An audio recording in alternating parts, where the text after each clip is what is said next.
का प्रबंधन कैसे करें।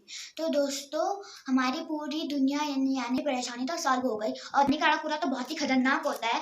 बहुत सारी गिफ्ट मिली हम लोगों को, क्योंकि आज ये मैन्योर की फॉर्म में मिला है। This is a real gift. Please clap for that. Hello दोस्तों, आई एम जिया फर्शवार। आप सभी को मेरा प्रणाम। तो आज मैं आप सभी के सामने कूड़ा के प्रबंधन के बारे में हूँ। दुनिया में भी यही है, यानी कि वर्ल्ड में, कि कूड़ा का प्रबंधन कैसे करें। तो दोस्तों, आप सभी को पता होगा कि 3 प्रकार का कूड़ा होगा। नहीं भी पता होगा तो मैं बता देती हूँ कि 3 प्रकार के कूड़े होते हैं: सूखा कूड़ा, गीला कूड़ा एंड हानिकारक कूड़ा।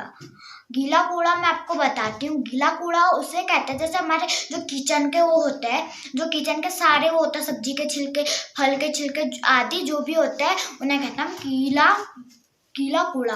और सूखा कूड़ा उसे कहते हैं, जैसे जो हम बाजार से आते हैं खाते हैं, और वो प्लास्टिक हो गया, जैसे किसी चीज का रबड़ हो गया, कागज हो गया, उन्हें कहते हैं सूखा कूड़ा। और तीसरे नंबर पे आता है हमारा हानिकारक कूड़ा। हानिकारक कूड़ा होता है जैसे कांच हो गया दोस्तों, दवाई हो गए, इंजेक्शन वगैरह वगैरह होता है आदि। तो अब मैं आपको इनके बारे में बताती हूँ। गीला कूड़ा तो हमारे यूज के लिए आता है, किचन गार्डनिंग के लिए। हम एक डब्बे में उसको भरते जाएंगे 1 महीने तक। जैसे कि हम जो भी सब्जी के छिलके या फल के छिलके छिलते हैं, तो हमें उनको 1 महीने तक एक डब्बा में डालते रहना, डालते रहना। फिर 1 महीने बाद वो हमारे लिए एक खाद बन के तैयार हो जाती, और उस खाद को हम अपने बगीचे में इस्तेमाल कर सकते हैं। दूसरे नंबर पे आ गया हमारा सूखा कूड़ा।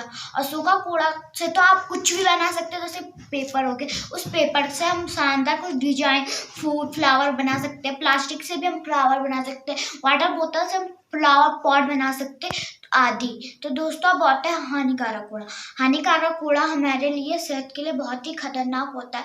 उससे जैसे कि वो हानिकारक कूड़ा, जैसे इंजेक्शन हो गया, उस पे अगर इधर उधर हम फेंक के रख दें तो कोई आके उसे हाथ लगा दे और उस पर वो बीमारी चली जाएगी। जैसे दवाई होगी, दवाई भी कहीं गिर जाए, उसे कोई खा ले, कुत्ते गाय भैंस कभी घास खाते तो उनके साथ वो चले जाएगा, तो उनकी तबीयत खराब होगी। जो गाय का दूध होता है उसे हम पीते तो ये बीमारी हमारे भी अंदर घुस सकती है दोस्तों। तो दोस्तों, जैसे प्रकार के 3 कूड़े होते हैं, वैसे इनके प्रभाव होते हैं। पहला होता है एयर पॉल्यूशन, दूसरा होता है वाटर पॉल्यूशन, तीसरा होता है सॉइल पॉल्यूशन।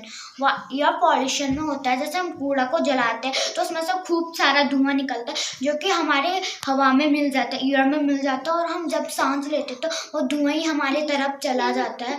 तो दोस्तों, इससे हमारे फेफड़े खराब होते हैं। वाटर पॉल्यूशन होता है, जिसमें जैसे कि हम कोई कूड़ा नदी में फेंकते हैं, कुछ भी कूड़ा नदी में फेंक देते तो वो नदी में, जो रिवर नदी होती है, उनमें मिक्स हो जाती है। तो उसे हमें बताया गया था कि हम कूड़े का प्रबंधन किस तरह से कर सकते हैं। कूड़ा 3 प्रकार का होता है: गीला कूड़ा, सूखा कूड़ा और हानिकारक कूड़ा। गीला कूड़ा वो होता है जो हमारे किचन से निकलता है, जैसे कि हमारी सब्जियों के छिलके, उनको हम डिकम्पोज करके उनका खाद बना के हम किचन गार्डन में यूज़ कर सकते हैं। और सूखा कूड़ा हो गया जैसे प्लास्टिक वेस्ट, कार्डबोर्ड वगैरह, उसको हम रीयूज़ भी हम उसको कर सकते हैं। और तीसरा होता है हानिकारक कूड़ा। हानिकारक कूड़ा में सिरिंज, मेडिसिन्स के पाउचेस वगैरह आते हैं, वो बहुत हार्मफुल होते हैं, तो इसलिए हमें उनको डंप खुद नहीं करना चाहिए। जैसे कि हमने अपने स्कूल में अभी यहाँ पे खाद बनाने की प्रक्रिया को जान लिया है। हम उससे खाद बनाते हैं और पेड़ पौधों आदि को देते हैं, जिससे हमारे प्रदूषण पे भी कुछ बुरा असर नहीं पड़ रहा है। हमारा प्रदूषण, हमारा जो इससे प्लास्टिक से वायु प्रदूषण भी होता है, जल प्रदूषण भी होता है तथा मृदा प्रदूषण भी होता है, और जो माइक्रो ऑर्गेनिज्म होते हैं उनके जीवन पर भी बहुत बुरा असर पड़ता है। आप लोगों को जो ये मैन्योर हमको दिया गया, ये शायद एक यूनिक गिफ्ट है। मैंने अपनी लाइफ में बहुत सारी गिफ्ट मिली हम लोगों को, क्योंकि आज ये मैन्योर की फॉर्म में मिला है। This is a real gift. Please clap for that. ये अंक लाना एक मिशन नहीं है। अंक के साथ साथ व्यक्तित्व में उसको दिखाना, लाना, कार्य करना, ये हमारा एक थीम है। मैं उसे अप्रिशिएट करूँगा। Thank you very much. बहुत बहुत धन्यवाद एक बार आपसे।